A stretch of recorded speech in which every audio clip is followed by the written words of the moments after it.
السلام علیکم۔ میں امید کرتا ہوں کہ آپ سب خیریت سے ہوں گے۔ Welcome to my YouTube channel Muslims corner, اور مجھے امید ہے کہ آپ میرے لیے اور تمام امت مسلمہ کے لیے ہمیشہ دعا کرتے رہتے ہوں گے۔ آج جو ہمارا موضوع ہے وہ ہے یوم عاشوراء، محرم کا مہینہ۔ یہ کیا ہے؟ اس میں کیا چیز ہوئی تھی کہ اس کو بہت زیادہ فضیلت حاصل ہے؟ اس میں کیا واقعات ہوئے تھے؟ اس مہینے کو کس وجہ سے فضیلت حاصل ہے؟ آج ہم اس موضوع پہ تھوڑی بہت بات چیت کر لیں گے۔ جتنی میرے پاس نالج ہے میں آپ تک پہنچاؤں گا، اور جو آپ کے پاس نالج ہے وہ آپ مجھے کمنٹ سیکشن میں لازمی بتائیے گا۔ سب سے پہلے ہم محرم کے مہینے کے حوالے سے بات کرتے ہیں کہ یہ جو محرم کا مہینہ ہے اس کو کیوں فضیلت حاصل ہے۔ قرآن مجید میں اللہ تعالیٰ نے 4 مہینوں کو بہت زیادہ فضیلت دی ہے۔ ایک اللہ تعالیٰ نے ذی القعدہ، ذی الحجہ، رجب اور محرم، لیکن جو محرم ہے نا، اسے اللہ تعالیٰ نے قرآن میں کہا کہ یہ میرا مہینہ ہے۔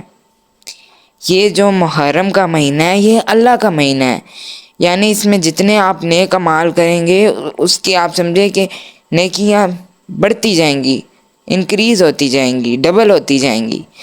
تو محرم کے مہینے میں بہت اس کو فضیلت حاصل ہے۔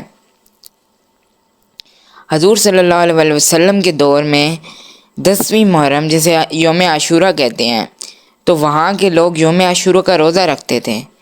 یعنی وہ جب 10 محرم الحرام آتی تھی تو وہ ایک روزہ رکھتے تھے، یہودی جو کہ یہودی تھے۔ تو حضور پاک صلی اللہ علیہ وسلم ان کے پاس گئے اور ان سے پوچھا کہ تم لوگ کیوں یہ یوم عاشوراء کا یعنی 10 محرم الحرام کا روزہ کیوں رکھتے ہو؟ تو انہوں نے کہا کہ اس دن حضرت موسیٰ علیہ السلام کو فرعون سے نجات ملی تھی، اور حضرت موسیٰ علیہ السلام جو ہے نا ان کو نجات ملی، اور فرعون جو تھا وہ غرق ہو گیا۔ اس وجہ سے ہم اس کی یاد میں جو ہے نا ہم 10 محرم الحرام کو ایک روزہ رکھتے ہیں۔ تو اس سے یہ ثابت ہوا کہ 10 محرم الحرام کو کیا نام لیتے ہیں، حضرت موسیٰ علیہ السلام کو جو ہے فرعون سے نجات ملی تھی اور فرعون غرق ہو گیا تھا۔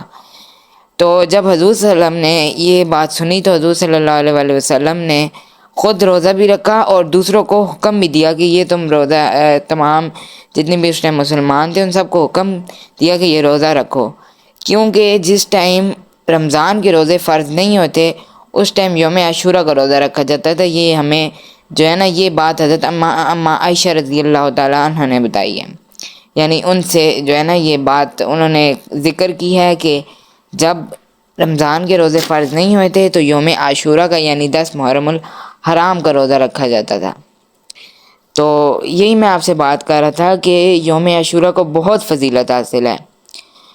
اس کے علاوہ بہتر یہی ہے کہ یوم عاشوراء کے ساتھ یوم عاشوراء ہوتے ہیں 10 محرم الحرام کو، تو بہتر یہ ہے کہ یہ آپ یا تو 9 محرم الحرام اور 10 محرم الحرام کے 2 روزے رکھ لیں، یا 10 محرم الحرام یا 11 محرم الحرام کے 2 روزے رکھ لیں، کیونکہ اس سے یہ ہوگا کہ اگر ہم 10 محرم الحرام کے روزے رکھیں گے تو ہماری مشابہت ہو جائے گی یہودیوں سے، کیونکہ پہلے تو جو مسلمان تھے وہ 10 محرم الحرام کی رکھتے تھے، لیکن جب حضور صلی اللہ علیہ وسلم کے وصال جو سال تھا نا اس میں حضور صلی اللہ علیہ وسلم نے جب محرم الحرام کا روزہ رکھا تو اس کے بعد فرمایا کہ اگر میں اگلے سال تک زندہ رہا تو میں جو 9 محرم الحرام کا بھی روزہ رکھوں گا 10 محرم الحرام کے ساتھ۔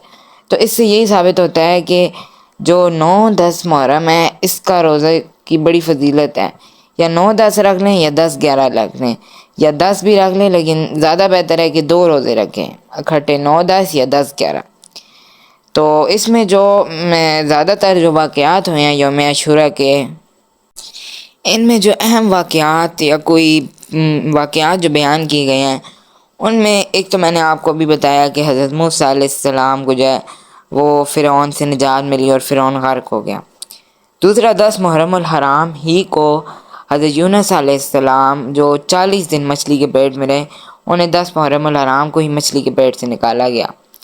اس کے بعد جو حضرت محمد صلی اللہ علیہ وسلم ہیں ان کی حضرت خدیجۃ الکبریٰ رضی اللہ تعالیٰ عنہ سے شادی 10 محرم الحرام کو ہوئی۔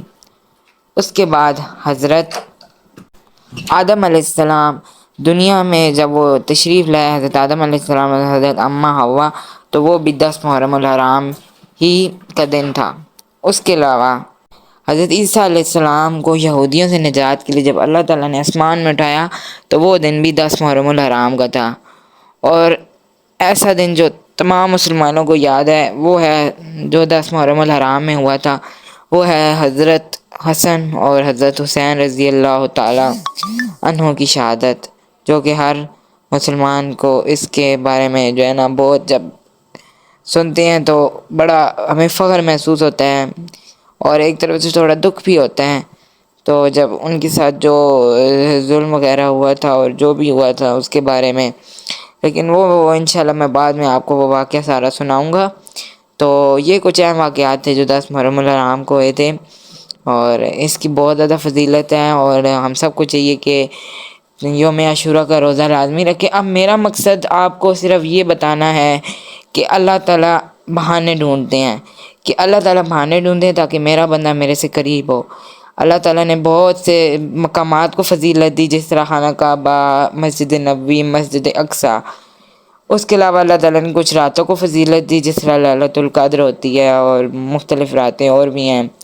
اس کے علاوہ اللہ تعالیٰ نے کچھ عبادات کو بہت محبوب رکھا، کچھ نفلی نمازوں کو بہت محبوب رکھا، کچھ نفلی روزے جن سے اللہ تعالیٰ قرب حاصل ہو سکتے۔ تو اللہ تعالیٰ چاہتے ہیں کہ میرا بندہ میرے قریب رہے۔ تو مجھے امید ہے کہ آپ سب لازمی روزہ رکھیں گے۔ اچھی بات یہ ہے کہ 9ویں 10ویں کا رکھ لیں یا 10ویں 11ویں کا رکھ لیں، بہت جو ہے نا اس میں ثواب کا کام ہے۔ اور حضور صلی اللہ علیہ وسلم نے ارشاد فرمایا کہ جس نے 10ویں محرم کا روزہ رکھا یعنی یوم عاشوراء کا، تو اس کے پچھلے سال کے گناہ معاف کر دیے جائیں گے۔